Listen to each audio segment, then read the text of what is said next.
Welcome to the History Maps podcast. Usually, when you think about a military blockade, the image that probably comes to your mind is an impenetrable wall. Right, yeah, like a solid line. Yeah, a line of heavily armed warships forming this unbreakable chain across a harbor entrance, imposing an absolute seal. Nothing gets in, nothing gets out. Which is the conventional military doctrine. But if you step into the world of naval logistics during the American Civil War, you find a maritime landscape that functioned well. It was more like a high-stakes game of cat and mouse played out over thousands of miles of ocean. It really was. I mean, it was the definition of a porous boundary. The individuals exploiting those gaps were engaged in some of the most complex, risky, and lucrative smuggling operations in history. To give you a sense of the sheer scale we're discussing today, historian John E. Clark once described this specific blockade running network as the aquatic equivalent of the Ho Chi Minh Trail. That is a very apt comparison. And historians have estimated that the supplies brought in by these runners lengthened the duration of the Civil War by up to 2 years. Wait, 2 years? 2 additional years of conflict, sustained entirely by ships slipping through the dark? That really contextualizes the gravity of the topic. We're looking at the primary arterial lifeline of an entire war effort. Cut that line, and the war ends. Maintain it, and the war continues against all conventional industrial logic. So, to understand the necessity of this shadow network, we first have to look at the severe resource imbalance that existed in April 1861. Right, the outbreak of the war. Yeah. I look at the situation for the South at that time, and I have to assume their manufacturing and maritime infrastructure was practically non-existent. I mean, the Yeah. heavy industry and naval shipyards were heavily concentrated in the Northeast, right? The word dire barely covers it, honestly. When the conflict began on April 12, 1861, the newly formed Confederate States of America possessed virtually no industrial capability. None at all. Almost none. They did not have the factories or the infrastructure to produce the required quantity of arms, gunpowder, or even the basic raw materials needed to sustain a prolonged war. Because they were primarily agrarian. Yeah, the South was an agrarian economy built entirely on cash crops, primarily cotton and tobacco. Okay, let's unpack this. So they lacked heavy industry. What did that look like on a practical, tactical level for the troops on the ground? Well, it meant severe, immediate shortages of the most fundamental items. For example, they lacked facilities to produce percussion caps. And for those who might not be familiar with mid-19th century firearms, a percussion cap is... It is a tiny copper cup filled with a shock-sensitive explosive, usually fulminate of mercury. Right. In an 1860s rifle, the hammer of the gun strikes this cap, sending a spark into the barrel to ignite the black powder. So it's the thing that actually makes the gun fire? Yes. Without that tiny piece of copper and mercury, a rifle is nothing more than a heavy wooden club. That is a stark image. And at one point early in the conflict, the entire South had roughly 500,000 percussion caps in reserve. 500,000 sounds like a lot, but for an army? It is barely enough for a single major battle. Wow. Striking. And the situation with heavier ordnance wasn't any better, right? Not at all. I recall reading from the sources that in Florida, the powder supplies were so depleted that General John B. Grayson sent a stark warning to Jefferson Davis. He stated that unless cannon and powder were sent within 30 days, the state would inevitably fall. That is correct. And their Navy reflected that exact same lack of industrial capacity. What did their naval forces look like? In 1861, the Confederate naval fleet consisted of roughly 35 ships. 35. For the entire coastline. Yes, and out of those 35, only 21 were steam-driven. The rest relied entirely on wind. So they are facing the United States Navy, which is... Rapidly expanding, the entire industrial engine of the northern states is churning out new vessels constantly. Okay, so they have no weapons, no factories to build weapons, and only a handful of ships to protect the ports they would need to import those weapons. It is a logistical nightmare. They had to look externally. They had to look to Europe, specifically Great Britain, whose textile industry was highly dependent on the cotton exported from the American South. Yeah, getting that cotton out and the weapons in without a navy required an unconventional approach. This is where Raphael Semmes enters the picture. Who was he? Semmes was an experienced former United States Navy captain who resigned his commission to join the Confederacy. He devised a plan to neutralize the Union's naval supremacy. By doing what? By creating a militia of privateers. Okay, so a militia of privately owned armed ships striking at the Union merchant fleet. Yes, Jefferson Davis approved the strategy. On April 17, 1861, Davis issued a proclamation offering letters of marque to any private ship owner willing to operate in the service of the Confederacy. And a letter of marque, that's a legal document issued by a government granting a private citizen the authority to equip a ship with weapons and attack enemy shipping, right? In practical terms, it is state-sanctioned piracy. Right. But the Union did not sit idle. No, they reacted very quickly. 2 days later, on April 19, President Abraham Lincoln issues his own proclamation, declaring a blockade along the entire coastline of the seceded states. Which is a vast area. Yeah, this eventually covers roughly 3,500 miles of the Atlantic coast, the Gulf of Mexico, and the lower Mississippi River. And this becomes the foundation of General Winfield Scott's Anaconda Plan. General Winfield Scott. Yes, Scott was one of the few senior military figures in Washington who understood this would be a protracted conflict. The Anaconda Plan was designed to surround the Confederacy with a naval blockade and slowly squeeze its economy and supply lines. Like an anaconda. Yes, severing its connection to international trade entirely. The political and legal logic of this blockade seems incredibly tangled, though. It was a mess. Because the Union government absolutely refused to recognize the Confederacy as a sovereign, independent nation. They categorized the secessionists as states in rebellion. But under international law at the time, specifically, the frameworks established by the Declaration of Paris in 1856, a formal blockade could only be declared against a recognized foreign power. You cannot blockade your own sovereign ports. This raises an important question about legal standing. Yeah, by declaring an international blockade, Lincoln seems to be inadvertently giving the Confederacy the very legitimacy he was trying to deny them. It was a profound legal paradox. Thaddeus Stevens, who was a prominent and highly influential Republican in Congress, fiercely criticized the move. What'd he say? He called the blockade a blunder and an absurdity. He pointed out that by utilizing the international legal mechanism of a blockade, the Union was effectively recognizing the Confederacy as a belligerent power in a recognized war, rather than just putting down a domestic insurrection. Which opens the door for foreign powers, particularly Great Britain and France, to potentially recognize the Confederacy as well. Yeah, exactly. I mean, yes, precisely. If the United States treats them like a nation in a blockade, why shouldn't London treat them like a nation in trade? Lincoln attempted to navigate this by declaring that any crews operating under a Confederate letter of marque would be treated as pirates under United States law. Making them subject to the death penalty? Yes. He was trying to enforce the restrictive rules of an international blockade without conceding the legal sovereignty of the enemy. Did the international community accept that? They pushed back. Britain declared neutrality and, importantly, stated they would not abide by United States prohibitions in nearby neutral ports. Places like Nassau in the Bahamas. Right, or in British territorial waters. So you have an agrarian South that desperately needs manufactured weapons, an industrial North casting a 3,500-mile net around them, and neutral British ports sitting just offshore, perfectly positioned to facilitate trade. The stage is set. To move goods through that net, the Confederacy had to turn to private enterprise to solve a critical military logistics problem. Traditional deepwater merchant ships were entirely unsuited for this new reality. They were slow, heavy, sat deep in the water, and were easily intercepted by Union naval patrols. They were sitting ducks. Yeah. The Confederacy needed a method to bypass the blockade using neutral territory as a buffer. When you picture a smuggler today, you might imagine a solitary operative in a speedboat. But try to imagine a publicly traded multinational logistics corporation coordinating stealth fleets.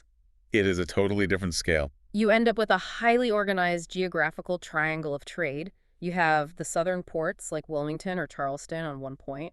You have Europe, primarily Liverpool, on another point. And in the middle, acting as the crucial pivots, you have neutral ports. Nassau in the Bahamas, Bermuda and Havana, Cuba. The mechanism that made this work was transshipment, correct? Yes. Large, deep draft cargo vessels would depart Great Britain loaded to the brim with weapons, munitions, and raw materials. They would cross the Atlantic and dock at a neutral port like Nassau. And the Union Navy couldn't touch them there. No, because Nassau was a British territory. The Union Navy could not legally blockade it or seize ships docked there without violating British sovereignty and risking a war with the British Empire. It is like taking freight off a huge cross-country freight train and transferring it into a fleet of unmarked, high-performance sports cars for the final mile. That is a great way to visualize it. In Nassau, the heavy cargo was unloaded from the transatlantic ships and transferred onto much smaller, faster, specially engineered ships, the blockade runners. These specialized runners would then make the short, high-risk sprint from Nassau, piercing the Union blockade under the cover of darkness, and dock at a Confederate port. And then what? They would quickly unload the military supplies, load their holds with Southern cotton, and sprint back to Nassau. The cotton would then be transferred onto the large British ships and transported back to Liverpool to feed the textile mills. And the entities orchestrating this monumental logistical dance were not Confederate military quartermasters. No, not at all. They were private importing and exporting firms.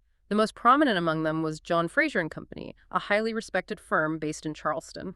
Yes, the operation was managed by John Augustus Fraser and his senior partner, George Alfred Trenholm. Trenholm is a key figure here. George Trenholm possessed a brilliant understanding of international finance and maritime logistics.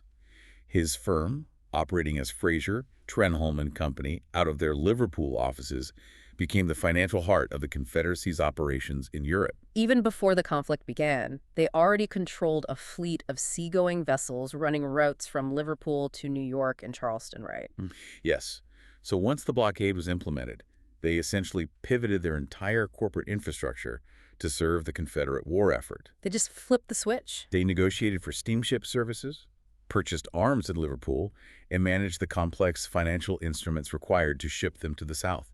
While they were certainly sympathetic to the Confederate cause, they were also astute businessmen exploiting a highly lucrative market inefficiency.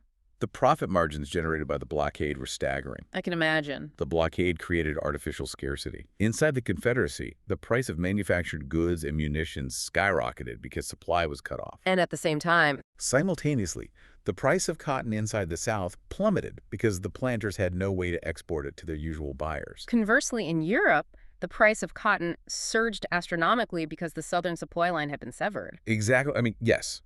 If a ship owner could purchase cheap cotton in Charleston, run it through the blockade to Nassau, and sell it on the European market, the return on investment was astronomical. We are talking about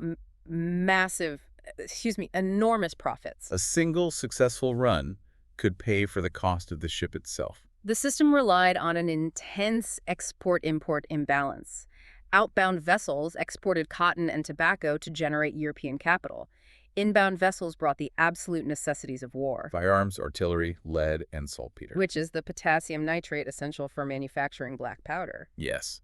But they also brought items necessary to sustain the basic functions of a state. Things you might not immediately categorize as military supplies. Like what? Like paper. Paper was a critical vulnerability, wasn't it? Absolutely. The Southern economy was agricultural. They had very few operational paper mills. So without paper, A government ceases to function.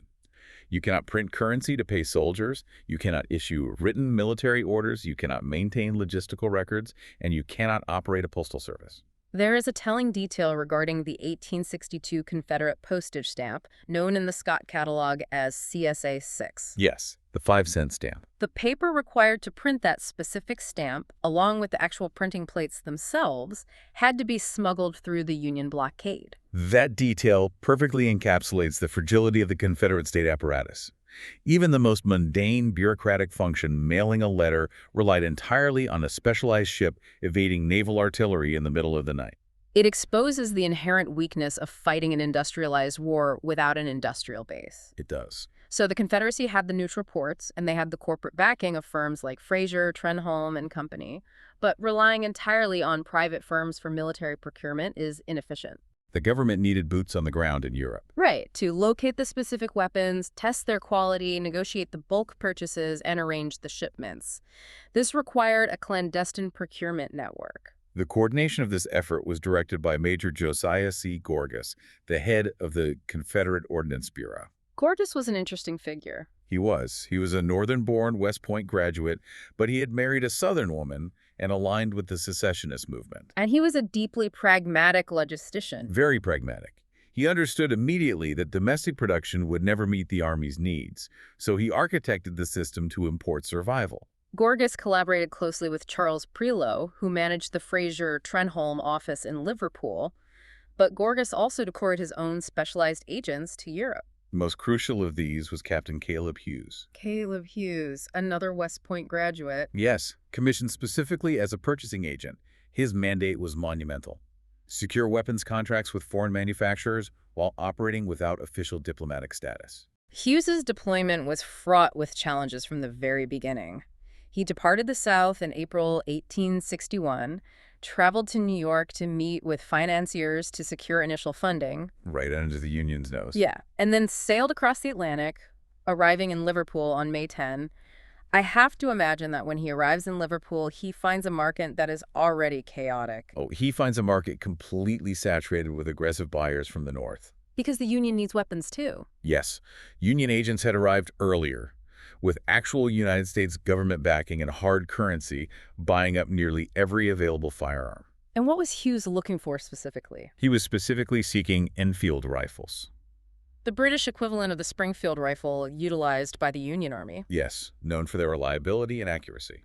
So how does a clandestine agent with limited funds outmaneuver the official representatives of the United States government in a foreign market? Resourcefulness and the promise of future cotton wealth. Hughes managed to form a crucial relationship with the firm S. Isaac Campbell and Company, and more importantly, he secured an exclusive arrangement with the London Armory Company. The London Armory Company became the premier supplier of high-quality arms to the Confederacy. That one company. Yes. By February 1863, Hughes had orchestrated the shipment of more than 70,000 rifles to the South from that single company alone. 70,000 rifles is enough to equip multiple entire field armies. It is a staggering number. And he was frequently doing this on credit, leveraging the future value of Southern cotton while representing a War Department that many in Europe believed might not exist in a year's time. The diplomatic tightrope these agents walked was incredibly precarious. Because Great Britain never officially recognized the Confederacy as a sovereign nation, agents like Hughes had no diplomatic immunity. So they could be arrested. They operated in a legal gray area, constantly monitored by Union spies. Which brings us to the naval side of the procurement puzzle. Hughes was securing the rifles, but a warehouse full of rifles in Liverpool is useless without an ocean delivery system. Good. Furthermore, the Confederacy needed actual warships to break the blockade, but British law forbade building warships for belligerent nations. That specific legal puzzle fell to James Dunwoody Bullock. Bullock was the Confederacy's chief foreign agent in Great Britain, tasked with naval procurement. What did he do when he got there? Upon arriving in Liverpool, he immediately met with the Confederate commissioners in London, William Yancey and Dudley Mann. They had a severe problem. What was it? The British Secretary of State for Foreign Affairs had not officially received the commissioners. Bullock had to figure out how to commission and build a navy in a host country that legally refused to acknowledge his government's existence. Bullock utilized funds generated by cotton sales, channeled through Fraser, Trenholm, to finance the construction of vessels. Yes, they were responsible for facilitating the shipment of about 7/8 of all the cotton exported from the South during the conflict. And Bullock used that capital to arrange for the construction of famous Confederate commerce raiders like the Florida, the Alabama, and the Shenandoah. But the United States government was actively fighting this shadow operation. Right. The United States Minister to Britain, Charles F. Adams, waged a relentless, highly sophisticated legal and diplomatic campaign against Bullock. The cornerstone of Adams' argument was the British Foreign Enlistment Act of 1819, right? Yes, which explicitly made it illegal for British subjects to build, equip, or arm warships for a belligerent power if Britain was officially neutral. So how did Bullock circumvent an explicit piece of British legislation? Through a meticulous technical loophole, Bullock contracted the British shipyards to build the vessels unarmed. Unarmed. On paper, and during their construction and launch, they were classified merely as fast merchant vessels. They had no cannons, no reinforced gun decks, and no military munitions aboard when they left British territorial waters. So they sail out of Liverpool as civilian ships, completely legal under British law. Precisely. Once they were safely in international waters, Bullock would arrange for a second, separate ship, also operating legally as a merchant vessel carrying cargo to meet the new cruiser in a remote neutral location, such as the Bahamas or the Azores. Ah, I see. There, the heavy naval guns and munitions were transferred and installed. The ship was transformed from a merchant vessel into a Confederate warship only after it was far beyond British jurisdiction. Charles F. Adams must have been furious. He was livid. He spent years gathering intelligence and affidavits to prove that Bullock's shipbuilding network was a transparent violation of the spirit, if not the exact letter, of British neutrality. And this legal battle peaked in 1863 over something called the Laird Rams. What were the Laird Rams? The Laird Rams represent one of the closest moments Britain came to entering the war.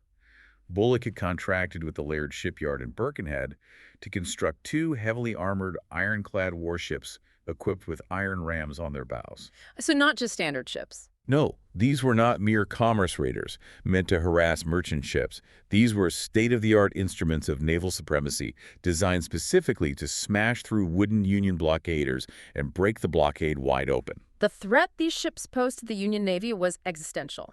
Adams recognized the danger immediately.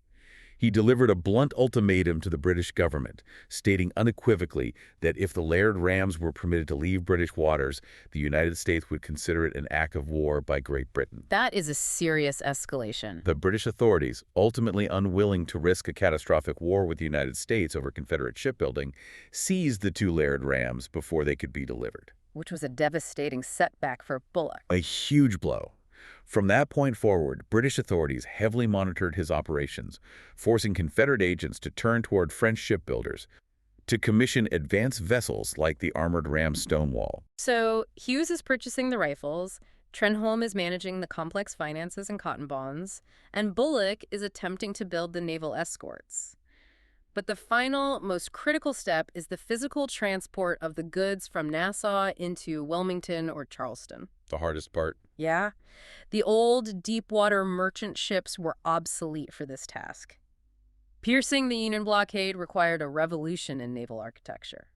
The vessels that evolved to meet this specific requirement were marvels of specialized engineering. Because their route was limited to the short run from the Bahamas or Bermuda to the Carolina coast, they did not require the massive cargo holds necessary for transatlantic voyages. Right, they just needed to hold enough for that quick sprint. Every aspect of their design was optimized for three factors: speed, stealth, and a shallow draft. A large number of these specialized runners were constructed in British shipyards, particularly in Glasgow along the River Clyde. The Clyde steamers were already known for their speed, but the blockade runners pushed the engineering further. Much further. They were constructed with iron, and later steel, hulls, making them incredibly long and narrow to cut through the water with minimal resistance. They utilized either side-wheel paddles or screw-driven propellers.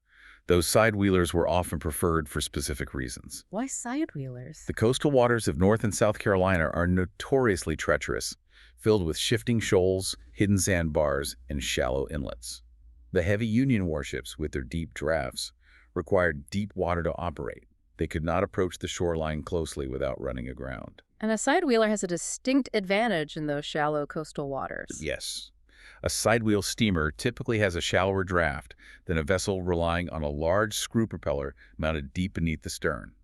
Furthermore, if a screw propeller strikes a sandbar or gets tangled in underwater debris, the ship is disabled. That makes sense. Side wheels could sometimes churn through mud or sand, and on many designs, the wheels could be operated independently, allowing the ship to pivot almost in place. Which is a crucial maneuver when navigating narrow, twisting coastal channels in the dark. Absolutely essential. The visual camouflage applied to these ships was also incredibly forward-thinking. They weren't just painting them to look nice, they were actively designing early stealth technology. They painted the hulls and superstructures a specific shade of dark gray, often referred to as Blockade runner gray, designed to blend seamlessly into the backdrop of the night sea, coastal fog, and low-hanging clouds. It's like the precursor to modern naval camouflage. Yes. And occasionally they would paint them a hazy white to obscure their profile against the daytime horizon. They lowered the masts, removed any unnecessary rigging, and utilized telescoping smokestacks that could be lowered flush with the deck. To eliminate any silhouette that a Union lookout might spot against the night sky. Right. The engineering of the engines and the fuel management were just as vital to their survival. While making the longer, safer crossing from England to Nassau, the crews would burn standard bituminous coal. Because bituminous coal is plentiful, but it burns with a thick, heavy, dark smoke. But when they prepared for the actual run through the blockade line, usually timing their departure for a moonless night or heavy storm, the engineering crew would switch to burning smokeless anthracite coal. Anthracite is a harder, denser coal with a much higher carbon content. It burns significantly hotter and cleaner without releasing the volatile compounds that create thick black smoke. Because a single plume of black smoke visible against the night sky would instantly betray their position to the Union fleet waiting offshore. Yes, they minimize their visual, auditory, and environmental signature in every conceivable way. They even diverted the steam exhaust underwater to muffle the sound of the engines. To understand the intensity of these operations, consider the mechanics of a high-speed chase. It was terrifying. A runner slips out of Wilmington on a pitch-black night. The captain's success relies heavily on skilled, highly paid local river pilots who have memorized every shifting sandbar of the Cape Fear River. They cross the bar, entering the open ocean. Suddenly, a flare illuminates the sky. A Union patrol ship has spotted their wake. The Union warship fires a warning shot from a heavy naval gun, demanding the runner heave to and surrender.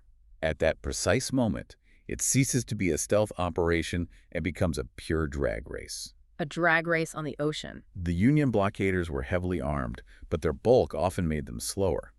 The blockade runner possessed only one defensive mechanism: overwhelming speed.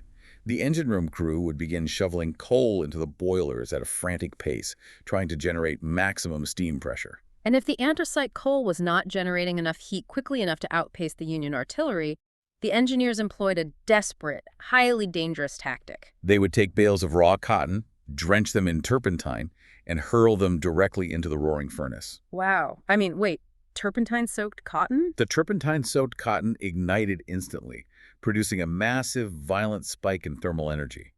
This created a sudden, extreme surge of steam pressure in the boilers. It sounds like a catastrophic risk. Pushing 19th century boilers beyond their structural limits with turpentine fires seems like a quick way to detonate your own ship. It was an incredible risk.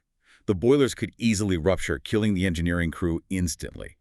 But the alternative was capture and the loss of the ship and cargo. So they rolled the dice. That burst of intense pressure provided a sudden surge of speed, often just enough to allow the sleek runner to pull out of range of the Union guns and vanish back into the coastal darkness. If I am a private investor underwriting these incredibly dangerous voyages, I am looking at a simple calculation of risk versus reward. Heavy military supplies like cannons, dense lead ingots, and bulky barrels of gunpowder take up a large amount of physical space in a small, narrow ship. They weigh the ship down, making it slower and more vulnerable. So I have to imagine these private owners started looking for items that weighed less, took up less space, but commanded astronomical prices back in Richmond or Charleston. You are identifying the inherent conflict between private profit motives and the necessities of national defense. It was a business for them, ultimately. The result of that calculation was deeply counterproductive to the Southern war effort. Instead of prioritizing the heavy military ordnance the Army desperately required, these swift, shallow-draft vessels began filling a significant portion of their limited holds with luxury goods. Goods that the wealthy Southern elite, isolated by the blockade, were willing to pay fortunes to acquire. What kind of items are we talking about? High-end civilian goods. Corsets, fine perfumes, expensive European liquors, bolts of silk, imported coffee. Items that were lightweight, occupied very little cargo capacity, and could be sold at exorbitant markups at auction houses in Charleston or Wilmington. It is a staggering historical irony. While Confederate soldiers at the front lines were literally lacking shoes, basic medical supplies, and ammunition, a ship was risking destruction running the blockade to deliver perfume and silk to the wealthy elite. It created a lot of resentment. The Confederate government surely recognized this was unsustainable. The situation became so detrimental to the war effort that the Confederate Congress was forced to intervene. In February 1864, they enacted sweeping regulations regarding shipping. What did the regulations say? They passed legislation requiring that privately owned blockade runners reserve 1/3 of their cargo space exclusively for the Confederate government. 1/3. This space was to be used to ship government-owned cotton out and essential military supplies in. Furthermore, the legislation placed severe restrictions on the importation of luxury items. But enforcing maritime regulations against highly profitable smugglers operating out of foreign neutral ports must have been nearly impossible. It was incredibly difficult. The regulations were frequently evaded, ignored, or circumvented by creative accounting. The lure of vast profits consistently undermined the centralized logistical needs of the state. The specialized ships and the profit-driven tactics evolved because the geography of this conflict was not static. Right, it was always changing. In the first year of the war, the blockade was notoriously ineffective. Many foreign observers derisively referred to it as a paper blockade, existing only on Lincoln's proclamations rather than in physical reality. Wilmington, North Carolina, for instance, wasn't physically blockaded until July 14, 1861, nearly 3 months after the initial proclamation. In the early stages, the southern ports in the Gulf of Mexico saw substantial activity. New Orleans, Louisiana was the largest cotton port in the world, sitting at the mouth of the continent's most important river system. In the first 10 months of the conflict, more than 300 blockade runners successfully utilized New Orleans to move goods. But the Union's strategic implementation of the Anaconda Plan was adapting and tightening. The Union recognized that a blockade is only effective if you capture the major ports. New Orleans fell to Union naval forces commanded by Admiral David Farragut on April 25, 1862.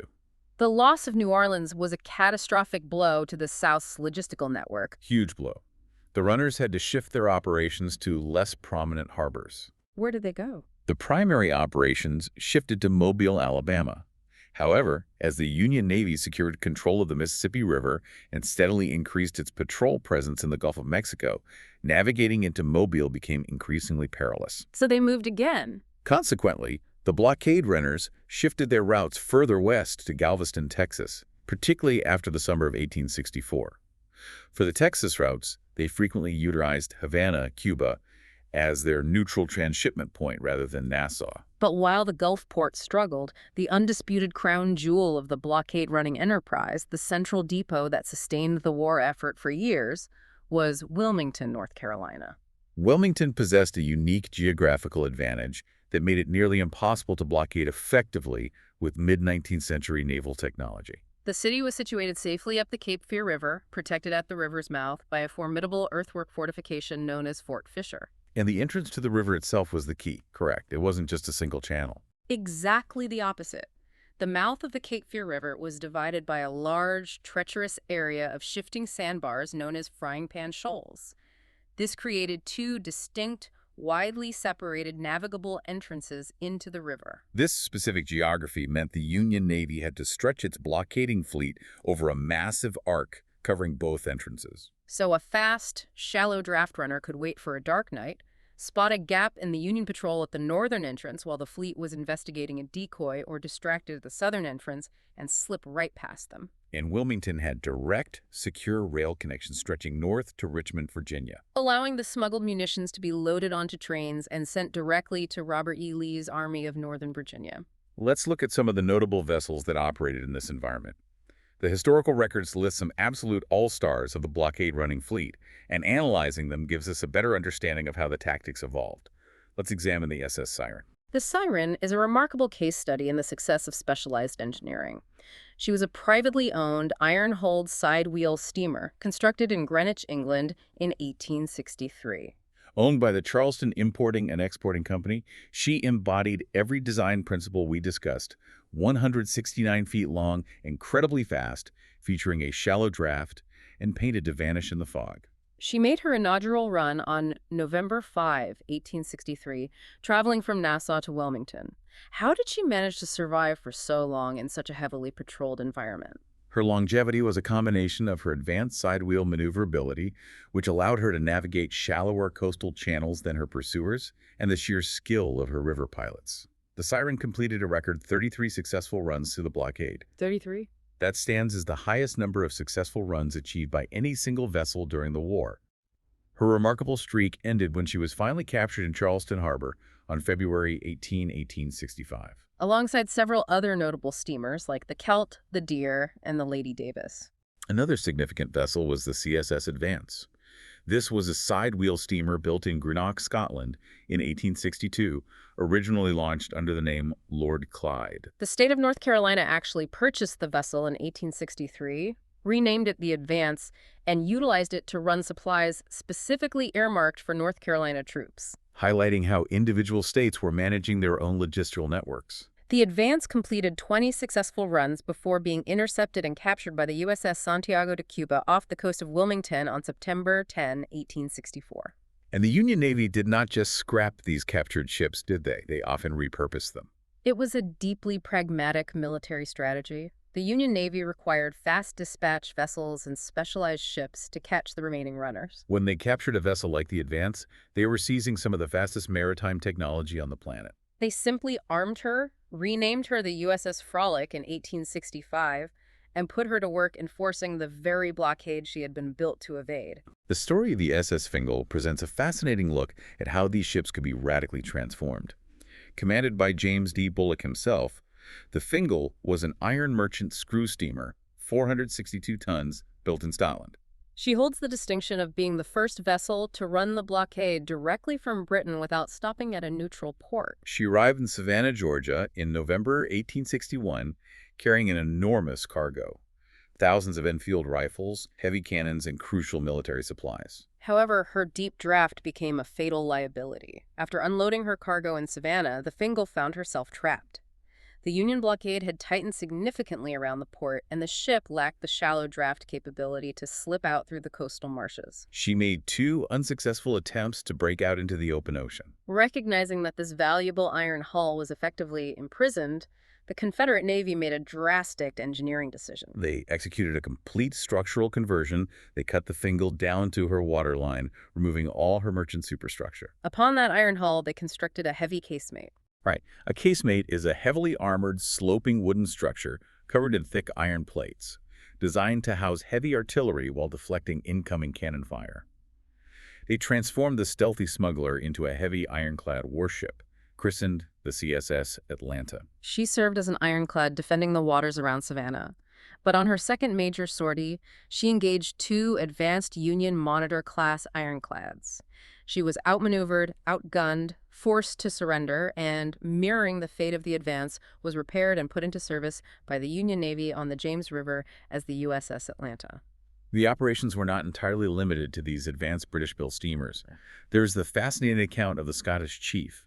This was a smaller steamer owned and captained by James Mackay, who served as the mayor of Tampa, Florida. Mackay operated a very different kind of logistical route. He made several successful runs carrying Florida cattle, a vital food source, and cotton from Tampa Bay down through the Gulf of Mexico to Spanish-controlled Cuba, slipping past the Union blockaders. The Union Navy found his operations so disruptive to their control of the Gulf that they organized a specific military operation just to eliminate his ship. They launched a raid up the Hillsborough River, leading to the Battle of Fort Brooke, where the Scottish chief was burned at her moorings to prevent further smuggling. The variety of vessels and tactics was staggering. You have the CSS Florida making a brazen daylight run right through the Union blockading fleet into Mobile Bay in September 1862, relying on sheer audacity. You have the SS Laurel, a 207-foot iron-hull single-screw steamer pushing the limits of speed.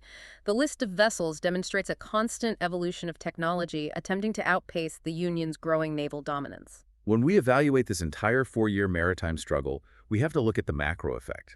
How do we measure the success of the blockade runners against the ultimate success of the Anaconda Plan? Evaluating this requires separating the tactical reality from the strategic reality. On a tactical ship-to-ship level, the blockade runners were astonishingly successful. Historical records indicate there were between 2,500 and 2,800 attempts to run the blockade during the conflict. Of those attempts, there was at least an 80% success rate. 8 out of 10 times a runner attempted to pierce the blockade, it succeeded. If a military operation succeeds 80% of the time, it sounds like the blockade was an absolute failure. It appears that way until you examine the strategic volume of logistics. The Anaconda Plan was not designed to catch every single ship. It was designed to alter the mathematics of Southern trade. The blockade forced the Confederacy to abandon large, high-capacity, deep-water merchant ships. They were forced to rely entirely on these small, narrow, shallow-draft steamers. Because the ships were so small, the total volume of goods moved plummeted drastically. So even with an 80% success rate, the runners were moving a fraction of what a normal maritime economy would require. Precisely. Southern cotton exports fell by an estimated 95% from their pre-war levels. The Union Navy didn't need to seal the coast perfectly. They just had to make the process of exporting cotton and importing weapons so inefficient, constrained, and risky that the Southern economy slowly starved to death. By the conclusion of the war, The Union Navy had captured more than 1,100 blockade runners and destroyed or run aground another 355. The economic strangulation caused by that 95% drop in exports was absolute. The inability to export cotton meant the Confederacy could not generate foreign capital. This led directly to a dramatic devaluation of the Confederate dollar, triggering hyperinflation. The economy was fundamentally wrecked. And the physical shortages extended far beyond weapons. They lacked basic, life-sustaining commodities. Salt, for example. The salt shortage was a critical logistical failure. In the mid-19th century, salt was not merely a seasoning, it was an absolute necessity for survival. You needed substantial quantities of salt to preserve meat for the armies in the field, and it was essential for tanning leather to produce shoes, harnesses, and saddles. Before the conflict, how was salt typically imported? It was incredibly cheap and abundant. It was often used simply as heavy ballast in the holds of incoming cargo ships. But the blockade changed the economic calculus. A blockade runner, prioritizing either highly profitable, lightweight luxury goods or essential, dense munitions, could not afford to waste valuable cargo space and weight on cheap salt. Consequently, the price of salt inside the Confederacy skyrocketed, leading directly to rations spoiling and severe supply crises for the troops. Despite the organizational brilliance of Gorgas, the aggressive procurement by Hughes, the sophisticated financing by Trenholm, and the sheer daring of captains piloting vessels like the Siren, the slow, suffocating constriction of the Anaconda Plan could not be overcome. Which brings us to the final days of the network and the fall of Wilmington.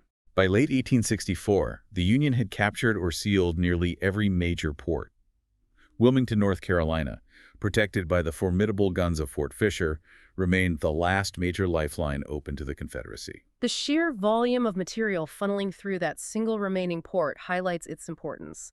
Between October 1864 and January 1865, over 8 million pounds of meat, 1.5 million pounds of lead, 2 million pounds of saltpeter, and nearly 70,000 rifles came through Wilmington alone. The Union command recognized that closing Wilmington would effectively end the war. On December 23, 1864, the Union assembled the largest fleet ever seen in the Atlantic up to that point. An armada of 125 men of war and transports converged to attack Fort Fisher, the guardian of the Cape Fear River. There is an account from the bombardment that perfectly illustrates the surreal nature of this naval conflict. Yes. While this enormous Union fleet is unleashing a relentless artillery bombardment against the earthworks of Fort Fisher, an incoming blockade runner casually slips right through the middle of the Union armada, utilizing its speed to evade the naval fire, and calmly takes refuge upriver. Rear Admiral David Dixon Porter, commanding the Union fleet, was infuriated.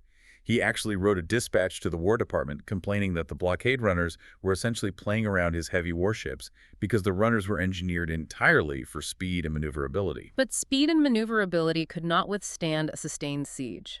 After the initial assault failed, the Union forces regrouped and attacked again on January 13, 1865. Following a heavy two-day naval bombardment and a combined Army and Navy ground assault, Fort Fisher finally fell on January 15. When the fort's guns were silenced, the Cape Fear River was closed to Confederate traffic. The last blockade runner to successfully navigate its way into the port of Wilmington before the river was completely sealed was the SS Wild Rover, which arrived on January 5, 1865. While several runners that were already docked upriver managed to slip out and escape during the chaos of the battle, the port itself was done. With Wilmington closed, the Confederacy's main supply line was definitively severed. The story of the blockade runners presents a fascinating study in dual realities. On one level, it was a highly successful tactical enterprise. They built an international network of smuggling, finance, and specialized naval evasion that operated with remarkable efficiency under extreme duress. Yet, on the strategic level, it was an inescapable reality of economic strangulation. The blockade runners were a brilliant improvisation, but they were ultimately a stopgap measure. They could not overcome the mathematical reality of an industrial power methodically tightening its grip. It demonstrates that tactical brilliance and specialized technology cannot easily compensate for a fundamental lack of industrial and logistical infrastructure. That technological evolution leaves us with a fascinating lineage to consider. Right. The blockade runners forced naval architects to completely rethink ship design. They proved that speed, visual stealth utilizing gray paint, low profiles, and specialized smokeless fuels could outmaneuver pure firepower and heavy armor. Did this desperate game of cat and mouse off the treacherous coast of the Carolinas secretly lay the conceptual and engineering groundwork for the modern submarine and the stealth naval warfare that would come to dominate the 20th century? It is a compelling evolutionary path to trace. Thank you for listening. History Maps. Learn history visually.